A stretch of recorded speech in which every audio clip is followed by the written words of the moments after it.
Theory. It is more likely that the people of Telos did not want such a factory known. It would have made them a target by the Sith or the Republic. Theory. Perhaps the Republic thought that by hiding such munitions factories beneath the surface of peaceful planets, that they would escape notice by the Mandalorians and by the Sith. Statement. There is some evidence that there are other such droid manufacturing plants such as these in the galaxy. One was believed to exist beneath Terrace before the planet was destroyed. Theory. Or perhaps it was because of the remote nature of Telos that made this location suitable for the Republic, or for other corporate interests. We know that the HK factory was set up by Revan. After the Jedi Civil War, he continued to regain his memory. Did he remember the factory as well and simply decided to leave it alone? Perhaps he only remembered after he left for the unknown regions, and it was already too late to return, because it's quite a thing to leave behind knowing how dangerous these droids are. You could say that he assumed that the factory was destroyed along with everything else when Telos was bombed. The bombing of Telos itself raises certain questions. Revan had big plans for Telos, which we'll get to, but did Revan really order the bombardment? It was always intended for the Jedi to retreat to Telos should Dantooine be attacked, taking all their lore with them. We could not allow the tragedy at Ossus to happen again. Such an act marked Telos for destruction. It is why the Sith came here, though the fleet commanders did not know why. It is why Revan ordered its destruction to mark the beginning of the Jedi's civil war. It was a message that there would be no place for the Jedi to retreat, to hide. I would not be surprised if Revan left other gifts beneath the surface of the planet. Much can be buried beneath graveyards that will never be found. Canderous Ordo claims this isn't the case. In fact, he asserts that it's common knowledge. Everyone knows it was Malak who gave the order to attack your people, Karth. You can't blame Revan for that. Obviously, it isn't that much common knowledge. Even Karth held Revan responsible. With the HK-50 factory being located on Telos, it actually supports Canderous' point of view. Either Revan kept the factory such a secret that even Malak didn't know about it, or Malak just didn't care. We have a suspicion that for some reason our master felt that the Jedi would return to Telos. We do not know why.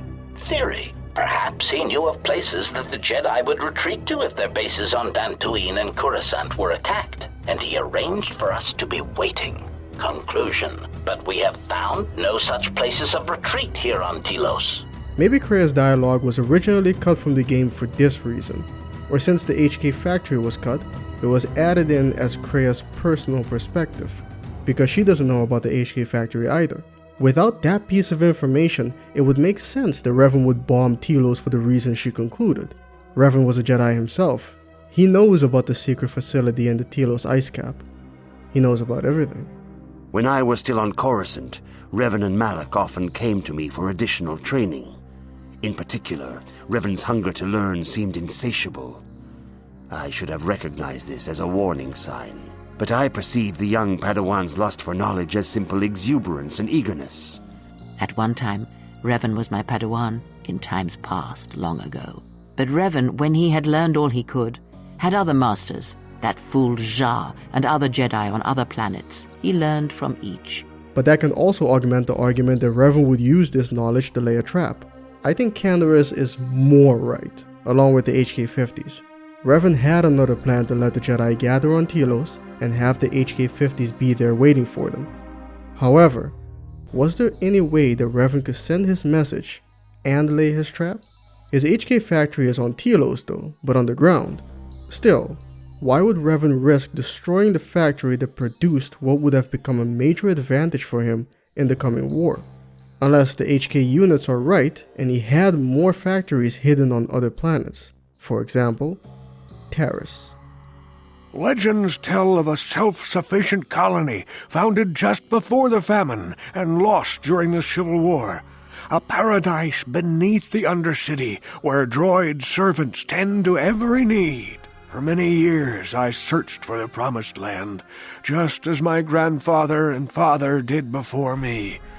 The HK-50 say that there was a possibility that another factory existed on Taris, and that was underground too.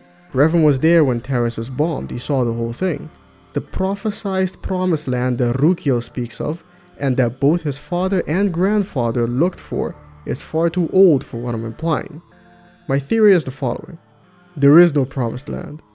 The place that the outcasts went out looking for, guided by the journals, was Revan's HK production facility on Taris. The evidence that Rukio's apprentice gathered was perhaps similar evidence to the ones mentioned by the HK-50s on Telos. They went looking for the promised land, and instead they would have found the HK factory. It would have been beneath the Undercity. It would have been filled with droids, just not droid servants, and it would have been built in such a way that if someone entered, they would not be able to leave.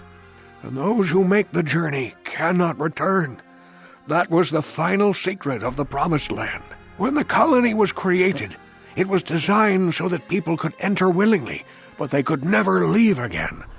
This was to ensure secrecy on the project. Identical to the facility on Telos that would trap anyone who enters inside.